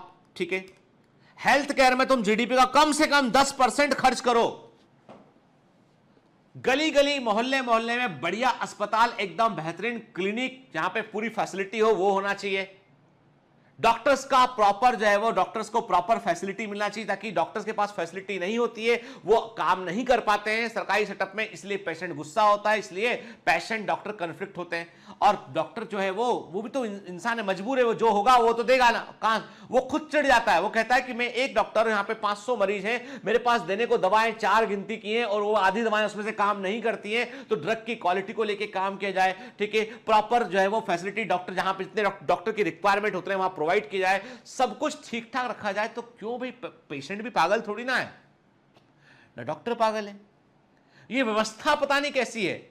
तो हम कहते हैं भाई खर्चा करो, तुम कहां खर्च करते हो, तुम बना लेते हो बहुत बड़ा आलीशान, ये बड़ा खूब बड़ा मूर्ति बना हुआ है कि यार देख क्या हुआ है, देख क्या के बुत लगा दिए। अब मैं एक की बात नहीं कर रहा हूं, उत्तर प्रदेश में भी हाथी लगा के बैठे हैं, ठीक, बहुत सारे हाथी लगा दिए एक पार्क में जाके, अब बड़े बड़े महंगे हाथी। अरे दादा, एक हाथी से एक प्राइमरी केयर सेंटर बन जाता, इतना महंगा हाथी है वो। ये बड़ी 3000 करोड़ की मूर्ति, जाने कितने अस्पताल बन गए होते। मैं कहता हूं इस देश को जरूरत आज जो है, इस देश को जरूरत जो है वो है बेसिक इंफ्रास्ट्रक्चर इंप्रूव करने की। मेरी बातों का कई लोग बुरा मान सकते हैं, माने तो माने, उससे क्या फर्क पड़ता है। मैं सिर्फ इतना बोलना चाहता हूं कि हमारे आम आदमी जो है उसको स्वास्थ्य का बेहतर लाभ मिलना चाहिए, उसको तक स्वास्थ्य पहुंचना चाहिए, और उसकी अच्छी सेहत रहेगी ना, तो मैं कहता हूं तमाम, मतलब मैं क्या, मेरा पूरा डॉक्टर कम्युनिटी कहता है कि आप व्यक्ति की सेहत का ध्यान रखेंगे, व्यक्ति हेल्दी रहेगा, अच्छे से काम करेगा, ज्यादा कमाएगा तो ज्यादा टैक्स भरेगा तो देश की तरक्की होगी। जो पैसा आप इन्वेस्ट करोगे ना वो लूट कर आएगा। आप 10 हमारे जीडीपी में आप हेल्थ केयर में बढ़ाओगे तो पैसा बर्बाद नहीं जाएगा, पैसा रिटर्न सूद समेत वापस लौटेगा, इंसान बेहतर काम करेगा। मैं कल परसों में एक संडे था ना उस दिन, तो मैं है ना हॉलीवुड की एक मूवी देख रहा था, उसमें 4 अमेरिकन रहते हैं, टूरिस्ट, कहीं फंस जाते हैं वो किसी जगह पे, तो उसमें से एक दोस्त बोलता है कि वो कहता है अब हम पता नहीं यहाँ से जिंदा बचकर जा पाएंगे कि नहीं जा पाएंगे, तो दूसरा दोस्त बोलता है कि तुम चिंता मत करो, वी 4 अमेरिकन्स, हम 4 अमेरिकन यहाँ बाहर आए हुए हैं, दूसरे देश में हैं, और हम ऐसे ही अचानक से गायब नहीं हो सकते, हमारी सरकार हमारे लिए कुछ ना कुछ करेगी जरूर। यकीन देखिए आप दिल में कि मैं अमेरिकन हूं और यदि मैं कहीं फंस गया हूं तो मेरी सरकार मुझे ढूंढ निकालेगी कि तुम कहां गया, ये आदमी यहां से यहां गया था, फिर क्यों नहीं दिख रहा ये आदमी। जिस दिन मुझे मेरे देश पे यकीन होगा ना कि मुझे ढूंढ निकालेगी सरकार, मतलब मजा आ जाएगा उस दिन, लगेगा कि हां इस लेवल। और ये देखो, ये कौन करेगा, ये हमारा देश तो महान शुरू से है कि मैं कह रहा हूं, अभी जो हम काम कर रहे हैं ना, आप जैसे जो लोग आगे आएंगे ना बेटा, आप जितनी बातें मैं बोलता हूं ना, इनको बांध लिया करो गांठ में, कि आपको ये सारी जितनी बातें मैं सोच कहता हूं ना, कमियां बताता हूं, इन कमियों को हमको दूर करना है बेटा, ठीक है। हेल्थ केयर रिवॉल्यूशन करना है हमें, कि हम क्रांति जो है वो, मैंने कहा ना, क्रांति का इंतजार कभी नहीं करना पड़ता, क्रांति खुद बन जाने की से होता है। यानी क्रांति कभी भी आपको परिणाम, बदलाव आपको कभी भी जो है वो इंतजार करने से नहीं मिलेंगे, बदलाव मिलेंगे कि आप खुद क्रांति बन जाइए, खुद बदलाव बन जाइए, ठीक है। चल, तो अब इकोनॉमिक प्रॉस्पेरिटी आती है गुड हेल्थ से, के हमारा maternal mortality rate, infant mortality rate घट जाता है, के लोगों की लॉन्जिटिविटी बढ़ती है, लाइफ बढ़ता है लोगों का, के, और ये एक अच्छी सिविक सोसाइटी की निशानी। के अब आजकल हेल्थ से ऊपर एक कॉन्सेप्ट है, वो है वेलनेस का कॉन्सेप्ट है, के वेलनेस का it is much more than health के। अब वेलनेस क्या होता है बेटा, तो अब एक नया टर्मिनोलॉजी इंट्रोड्यूस यहां पर हुआ, ठीक है। A state of optimal wellbeing that is oriented towards maximizing an individual's potential। देखो बेटा, यानी आपके अंदर क्या है, आप जैसे आप स्कूल में पढ़ने आते हैं ना, आप स्कूल में पढ़ते हैं ना, ठीक है, तो आपके अंदर कितना पोटेंशियल है ना, ये कभी जज नहीं हो पाता। आपको बोल दिया उन्होंने कि सोशल साइंस का पेपर है, ये लिख दो, ज्योग्राफी है, ये लिख दो, फिजिक्स से ये लिख दो, आप लिख के आ गए, आपका जजमेंट हो गया कि तुम्हारा फिजिक्स में ऐसा है, तुमको 60% मिलेगा, तो तुमको 70% मिलेगा, ठीक है। लेकिन ये कोई नहीं जानता है कि the person who is having 60% is a very good speaker. जब वो स्टेज पे खड़ा होकर बोलता है, फियरलेस, जबरदस्त बोलता है वो, गुड सिंगर, बहुत बढ़िया गाना गाता है, गुड बैट्समैन, अच्छी बैटिंग करता है क्रिकेट में, उसको आउट करना मुश्किल होता है, एंड वेरी गुड ब्रदर, अपनी बहन भाई का बहुत ध्यान रखता है, एंड वेरी गुड पर्सन, अच्छा फ्रेंड है सब लोगों का, कोई जरूरत पड़ने पे काम आता है। ये जज की गई कहीं पे, कोई नंबर ही नहीं दिया इसके, तो कोई नंबर ही नहीं दिया इसके, तो फिर इसकी बात आती है, भाई चलो 70-90% कर दिया, 90% इन एकेडमिक्स, ना काहू से दोस्ती ना काहू से बेर, ना किसी से दोस्ती करने का ना दुश्मनी करने का, चुपचाप अपना काम चलता रहे भाई, अपना काम चलता, भाड़ में जाए जनता, क्या फर्क पड़ता, ठीक है। डिफरेंट, फिर ना गाना गाने का, ठीक है, ना दौड़ने का, ना क्रिकेट खेलने का, केवल और केवल एक बुक ली और बुक में जाके से टन, और वो भी ऐसा नहीं जैसे एमसीक्यू देखा, ये एमसीक्यू क्या होते, कुछ नहीं होते एमसीक्यू वगैरह, हम तो हमसे आंसर लिखवा लो कि डायनोमो क्या होता है, ये देखो क्या फिगर बनाएंगे डायनामो का, बढ़िया फिगर बनाएंगे, बढ़िया लिखेंगे डायनामो, रट लिए 4 बार लिख के आंसर, देखा 90% ऐसी नहीं आया बेटा बाबू, 25-50 मॉक टेस्ट लिखे थे हमने एग्जाम के पहले, तुम तो घूम रहे थे, क्रिकेट खेल रहे थे, हमने 25 मॉक टेस्ट लिखे थे राइटिंग में, डायनामो क्या होता है, ये क्या होता है, 50 तो क्वेश्चन होते हैं, सब लिख डाले हमने, 90% आ गए हमारे।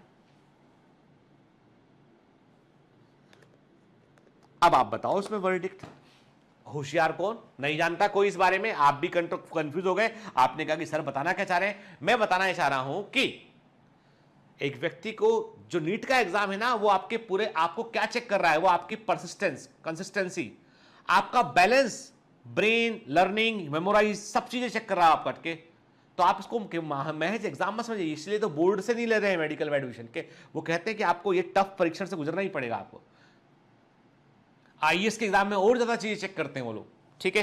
तो अभी कहने का मतलब, वेलनेस का मतलब ये कि एक व्यक्ति की जो मैक्सिमम पोटेंशियल क्षमता होती है उसको महसूस कराना, उसको वहां तक लेके जाना कि आदमी की हेल्दी तो है लेकिन और क्या बेहतर कर सकता है, इसमें कितना पोटेंशियल है, कितना जो है वो कितना जो है वो और इंप्रूव कर सकता है, सोसाइटी में कितना और कंट्रीब्यूट कर सकता है, वो वेलनेस की डेफिनेशन में आता है, ठीक है ना।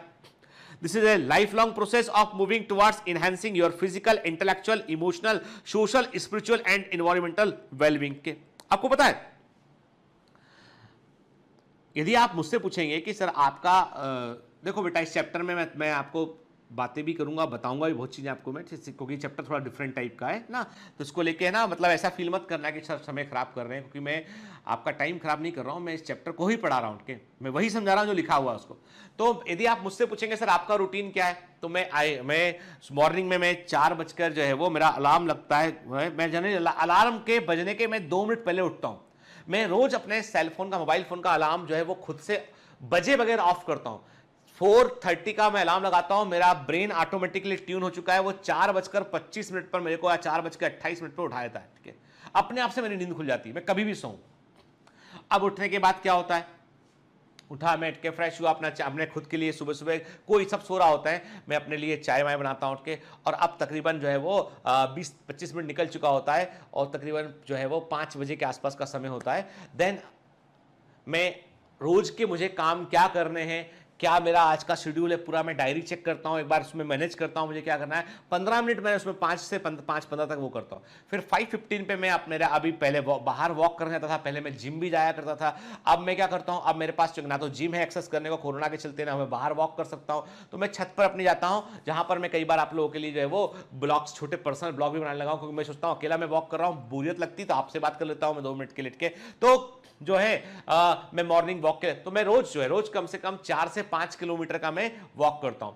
अब ये 5:15 से मैंने वॉक करना शुरू किया, 5:20 से वॉक करना शुरू किया, तकरीबन 6:20-6:30 तक मैं बाइक वॉक करता हूं। 1 घंटे के आसपास मेरा जो है वो 50 मिनट 55 मिनट का मेरा वॉक होता है। फिर मैं नीचे आता हूं, नीचे आने के बाद आपका जो ब्लॉग तब तक वो मोबाइल में धीरे धीरे मोबाइल के डेटा से अपलोड हो रहा होता है, वो पहुंच जाता है उस देर में आप तक वो। उसके बाद क्या करता हूं, उसके बाद मैं नीचे आके जो है वो अपना जो है मैं आता हूं नीचे, पानी वानी पीता हूं। उसके बाद मैं आपको पता क्या करता हूं, मैं 10-15 मिनट का मैं जो है वो ध्यान करता हूं, फिर मैं मेडिटेशन करता हूं। अपने एक कमरे में जाता हूं, मैं लाइट्स ऑफ करता हूं बैठ के, और उसके बाद मैं है ना जो भी मेडिटेशन में करता हूं वो मेडिटेशन करता हूं बैठ के, तो 15 मिनट का मेडिटेशन करता हूं। पहले जब मैंने शुरू किया मेडिटेशन करना, तो मैं उतना चीज़ों पे कॉन्सेंट्रेट नहीं कर पाता था। उसमें वो बोलते थे कि ऐसे इमेजिन करो कि आप एक जंगल में जा रहे हो, वहाँ पे हरियाली है, लेफ्ट साइड ये है, राइट साइड वो है के, वो आपको इमेजिनेशन कराते हैं उसमें के, तो वो मैं पहले कर नहीं पाता था, अब मैं करने लगा हूँ।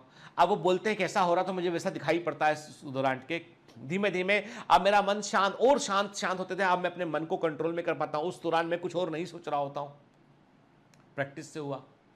फिर वो किया, उसके बाद फिर मैं अपने दिन भर के इसे फिर मैं अपनी रिकॉर्डिंग का काम करता हूँ। मैं अपना फिर एक चाय लेने के बाद में अपना थोड़ा सा कुछ खाने के बाद रिकॉर्डिंग करता हूँ। फिर मेरे क्लिनिक के जो काम होते हैं, जो अपने ऑनलाइन कंसल्टेशन वो देखता हूँ। फिर मैं आपके लिए काम, रिकॉर्डिंग सब करके, और फाइनली जो है शाम को, अब रात को हमने एक रूटीन बनाया हम लोगों ने, सारे लोगों ने, पूरी फैमिली ने।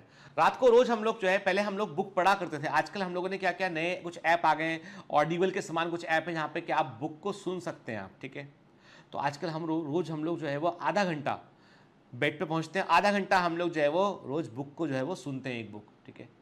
जैसे अभी हाल ही में हम लोग दी मॉन्क हू सोल्ड फरारी, वो बुक हम सुन रहे हैं अभी फिलहाल में के। इसके पहले रस्किन बॉन्ड की एक बुक थी, वो हम लोगों ने सुना। उसके पहले हम लोगों ने जो है वो एक अल्केमिस्ट को सुना। उसके पहले बहुत सारी ऐसी लाइन्स है हम लोग के साथ। मेरे बच्चों को भी एक अच्छी हैबिट इस चीज़ की हो गई। तो why I tell you all this things, क्योंकि मैं कहना चाहता हूं आपसे कि जिंदगी में हर समय सीखने का होता है। ऐसा नहीं, अरे हर समय आप चीज़ों को इंप्रूव, मतलब कई चीज़ें ऐसी, और आपको अपनी लाइफ को एक संतुलित वे में रखना ही पड़ेगा आपको, ठीक है। तो मैंने यही कहा कि इंटेलेक्चुअल, आप जब बुक्स को सुनते हैं, बुक्स को पढ़ते हैं, तो बहुत कुछ सीखते हैं आप उनसे के, आपको एक थॉट प्रोसेस मालूम चलती है चीजें के। और मैं आपसे कई बार मोटिवेशनल जो टॉक होती है उसमें मैं आपसे उन बुक्स की बातें तो शेयर करता हूं।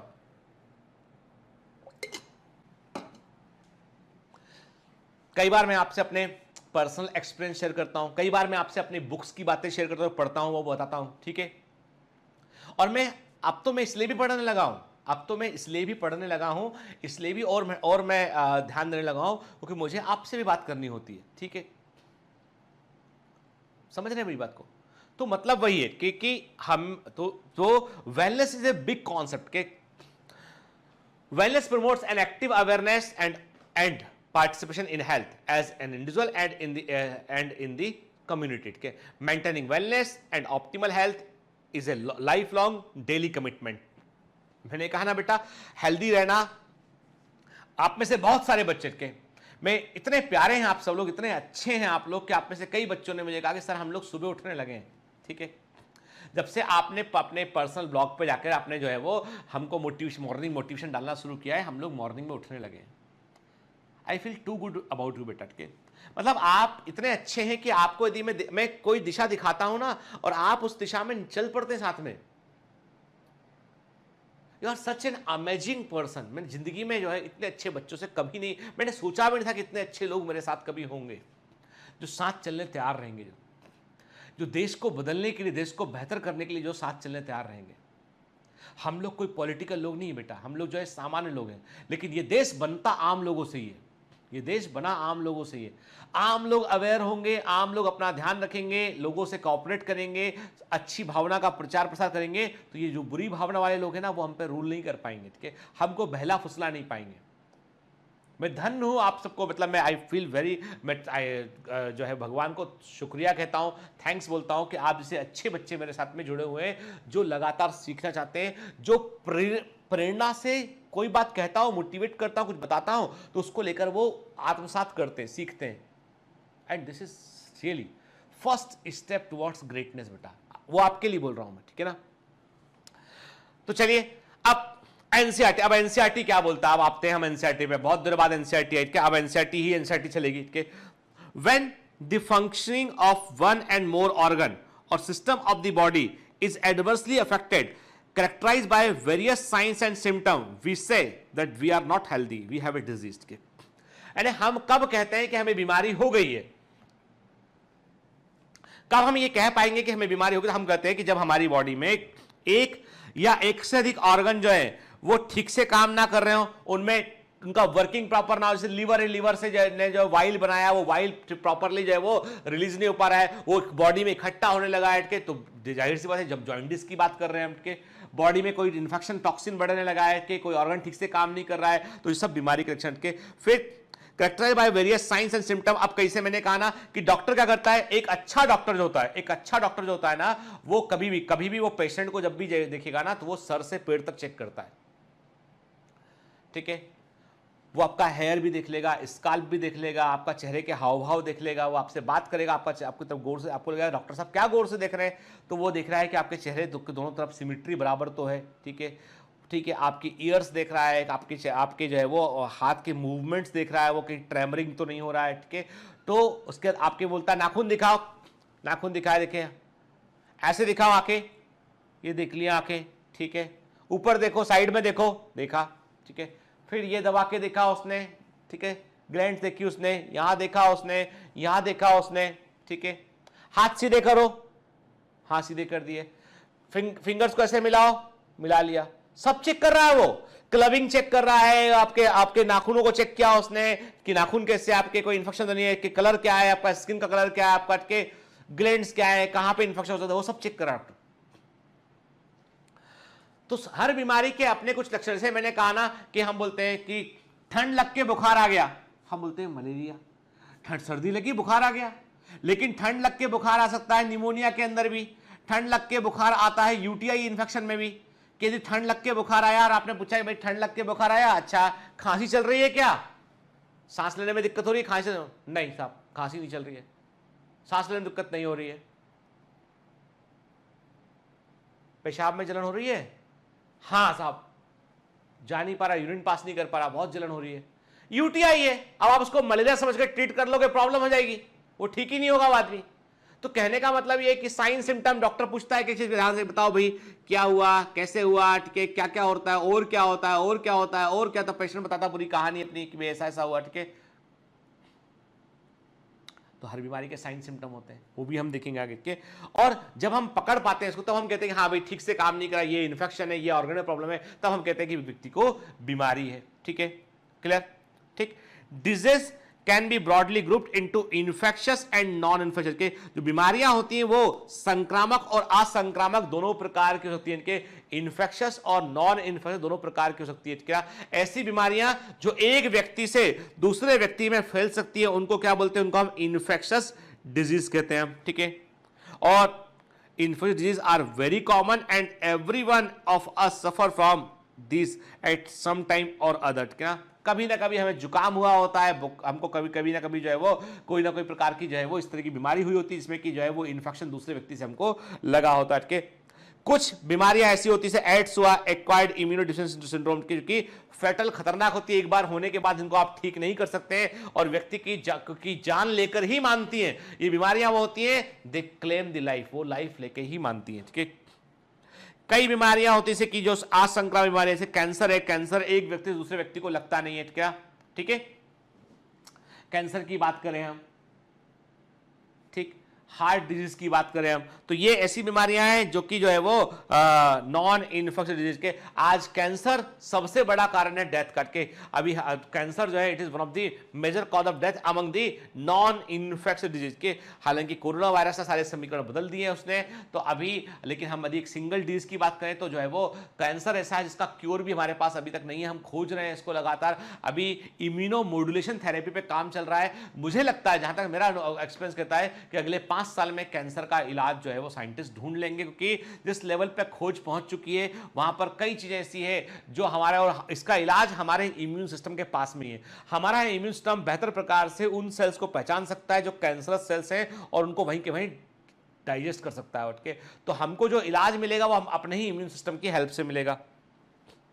ठीक, इसके अलावा ड्रग और अल्कोहल अब्यूज जो होते हैं वो भी हमारी हेल्थ को एडवर्सली अफेक्ट करते हैं। एडिक्शन करते हैं वो, लिवर जो है अल्कोहल का अधिक इस्तेमाल करने पर जो है वो अल्कोहलिक सिरोसिस होता है, लिवर के अंदर सिरोसिस होता है, लिवर जो है वो काम करना बंद करता है। कि कई दवाएं जो होती हैं वे व्यक्ति के ब्रेन पर, मेंटल हेल्थ पे भी गंभीर असर डालती हैं वो। ठीक है, अब कॉमन डिजीज इन ह्यूमंस, के मनुष्य में हम यदि कॉमन बीमारियों की हम बात करें तो हम कहते हैं कि wide range of organism belonging to, जैसे हमने कहा कई तरह के जीव होते हैं, जैसे कि बैक्टीरिया हो गए, आपके वायरस हो गए, फंजाई हो गए, प्रोटोजोआ हो गए, हेलमिन्स हो गए, ठीक है, इवन दी प्रियॉन्स के प्रियॉन्स हो गए।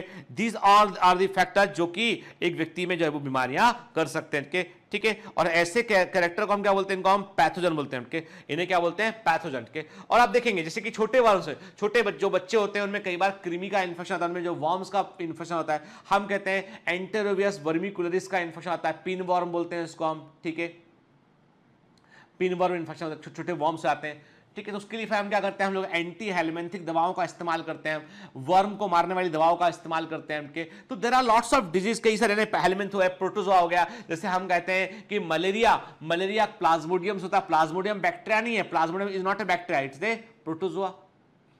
ठीक है, जो ट्यूबरक्लोसिस है, लेप्रोसी है, वो बैक्टीरिया से होता है। के जिसे हमने कहा कोविड-19 हुआ या सार्स हुआ या कॉमन फ्लू हुआ, ये किससे होता है, ये वायरस से होता है। रिंग वॉर्म बड़ा कॉमन इन्फेक्शन है जो फंजाई से होता है।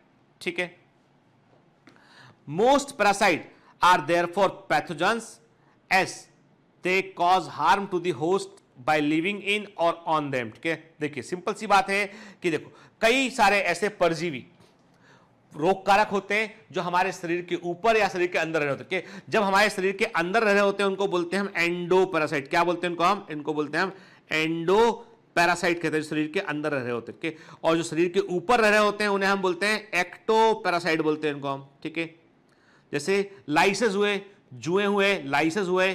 ठीक है, ये क्या होते हैं, they are the ectoparasite के। जबकि जो वर्म्स हुए वो क्या होते हैं, वो एंडो पैरासाइट होते हैं उनके। द पैथोजेंस, तो जो परजीवी होते हैं वो होस्ट, जो होस्ट होता है उसकी बॉडी पर वो नेगेटिव इफेक्ट डालते हैं जिसके चलते वो बीमार पड़ जाता है। पैथोजन जो रोग कारक होते हैं can enter our body by various mean, वो कई तरीके से बॉडी में आ सकते हैं और मल्टीप्लाई कर सकते हैं और हमारी नॉर्मल वाइटल एक्टिविटी को जो है वो इंटरफेयर कर सकते हैं और उससे जो है क्या होता है, हमारे ऑर्गन्स में मॉर्फोलॉजिकल और फंक्शनल डैमेज करते हैं, परिवर्तन करते हैं, जिससे व्यक्ति बीमार पड़ जाता है। अब देखिए ये कैसे आ सकते हैं, ये आ सकता है फूड से, वाटर से, ठीक है, एयर से। जैसे हम कहते हैं कि कोविड-19 किससे, ड्रॉपलेट इन्फेक्शन। कोविड-19 कैसे फैलता है, ड्रॉपलेट इन्फेक्शन के छींकने खांसने से ड्रॉपलेट पूरे चले जाते हैं वातावरण में, उससे ये फैल जाता है। कि ड्रॉपलेट इन्फेक्शन होता है इसका। ठीक है, टाइफाइड कैसे फैलता है, वो जो सीवेज कॉन्टामिनेटेड फूड होता है, जो संदूषित भोजन होता है, उसके थ्रू टाइफाइड फैलता है। के तो बीमारियां फैलने के कई तरीके हो सकते हैं। ठीक, जो सेक्सुअली ट्रांसमिटेड डिजीज होती है वो सेक्सुअल कॉन्टैक्ट से फैलती हैं। Pathogens have to adopt to life within the environment of the host के कोई भी बीमारी करने वाला जो पैथोजन रोगकारक होता है ना वो होस्ट के शरीर में अपने आप को ग्रो करने का इन्वायरमेंट ढूंढता है उठ के। जब होस्ट के अंदर अपने आप को ऐसे जो रोगकारक होता है अपने आप को ऐसे एडॉप्ट कर लेगा जिससे कि वो बीमार व्यक्ति के शरीर में बीमारी कर सके और रह सके। और एक्चुअली उसका पर्पस क्या होता है, कोई भी रोगकारक जो होता है ना उसका पर्पस होता है कि वो अपने आप को मल्टीप्लाई करने आया है। कोरोना वायरस का पर्पस हमको आपको मारना बिल्कुल नहीं है, उसका पर्पस यह है कि वो अपनी संख्या बढ़ाना चाहता है कि वो इन्फेक्ट करता है सेल्स को, अपने आप को मल्टीप्लाई करता है, सेल को फोड़ के बाहर निकल आता है। उसका पर्पस है अपनी खुद की पॉपुलेशन बढ़ाना, ये उसका पर्पस है, उसकी जीवन का उद्देश्य ही है। उसमें व्यक्ति बीमार पड़ रहा है, मर भी रहा है व्यक्ति उसमें, ठीक। तो वो अपने आप को जैसे कहते हैं कि जो कोरोना वायरस का वायरस है ये बेसिकली पेंगोलिन या बैट इनमें से कहीं से आया है। ये उन एनिमल के अंदर का वायरस था, लेकिन वहां से किसी इंसान की बॉडी में गया वो और वहां पे वो अपने आप को मल्टीप्लाई कर पाया। वो वायरस ऐसा वायरस रहा होगा, उसमें ऐसा म्यूटेशन रहा होगा कि वो इंसान के अंदर उसने नॉर्मली पहले अटैक नहीं किया, लेकिन अब अटैक कर लिया तो कुछ नए वायरस बन के बाहर आ गए। अब एक इंसान से दूसरे इंसान में पहुंच गए वो, और ऐसे करके वो ये बीमारी पेशेंट जीरो मतलब पहला मरीज जो चाइना के अंदर वुहान के मीट मार्केट में था, वहां से फैलते फैलते पूरी दुनिया में फैल गई बीमारी है, ठीक है। देखिए अब वो कह रहा है आपसे एनसीईआरटी में लिखा हुआ है कि कोई भी रोगकारक जो होता है उसको होस्ट के शरीर के एनवायरनमेंट के अकॉर्डिंग अपने आप को ढालना होता है ताकि वो सर्वाइव कर सके, अपने आप को मल्टीप्लाई कर सके। For example the pathogens that enter the gut must know, जो ऐसे रोगकारक जो हमारी आंत में रहते हैं उनको पता होना चाहिए कि उनको कैसे बचना है, स्टमक के अंदर के लो पीएच से कैसे बचेंगे, वो उनके तमाम तरह के डाइजेस्टिव एंजाइम जो रहेंगे वो उनके ऊपर काम करेंगे। तो क्या होगा, तो आप पाएंगे कि जो वर्म्स होते हैं, जो हमारी आंतों में पाए जाने वाले वर्म्स होते हैं ना, उनके ऊपर की जो एपिडर्मिस होती है ना, नॉर्मल एपिडर्मिस नहीं होती उनके ऊपर की जो स्किन लेयर होती है उनमें नॉर्मल एपिडर्मिस देखने नहीं मिलेगी। उनके ऊपर की स्किन लेयर जो होती है वो ऐसी होगी जो कि एसिड को बर्दाश्त कर पाएगी, जो कि डाइजेस्टिव एंजाइम से पच नहीं पाएगी, ऐसी रहेगी। तो ये अपने आप अंदर बॉडी में ऐसे परिवर्तन करते हैं कि ये होस्ट के शरीर में ये रह सके, ठीक है। चलिए, तो ये तो बात किया हमने पैथोजन के एडॉप्टेशन के ऊपर के। तो आज का लेक्चर थोड़ा सा लंबा हो गया लेक्चर है, तो नेक्स्ट क्लास में हम बात करेंगे आगे बेटा। अभी थोड़ा सा हमको जो है वो मैंने आपसे कहा ना कि इस बार थोड़ा सा इस चैप्टर में हमको कई चीजों में थोड़ा डेप्थ में आके पढ़ना पड़ेगा, क्योंकि ये चैप्टर बड़ा इंपॉर्टेंट हो गया है इस एपिडेमिक के बाद की। तो अभी नेक्स्ट सेक्शन में हम बात करेंगे कि जो है एपिडेमिक क्या होती है, पेंडेमिक क्या होती है, बीमारियों के टाइप क्या होते हैं, डिजीज के टाइप क्या होते हैं, उस पर हम बात करेंगे बेटा के। तो बड़ा, और अभी देखिए अभी थोड़ा सा जो है ना शुरुआती लेक्चर जो एक दो होते हैं उनमें थोड़ा सा कंटेंट को समझना पड़ता है कि हम पढ़ क्या रहे हैं। Introduction is very important thing in this kind of chapter. ये पूरा चैप्टर ही एक कहानी के समान है, ठीक है। जो फैक्ट है वो हम कहानी के दौरान ही हम याद करते हुए आगे बढ़ेंगे, ठीक है ना बेटा। चलिए, तो पढ़ते रहिए, मेहनत करते रहिए, all the best.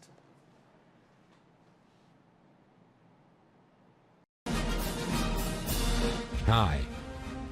To become an official commando of Biomentors, join us at www.biomentors.online. Here you can solve daily practice papers, an online test. You can download performance enhancement sheets. You can track your progress. You can interact with other fellow commandos. Join us and prepare yourself. It's a commando training for your success. Download Biomentors online app from Google Play Store.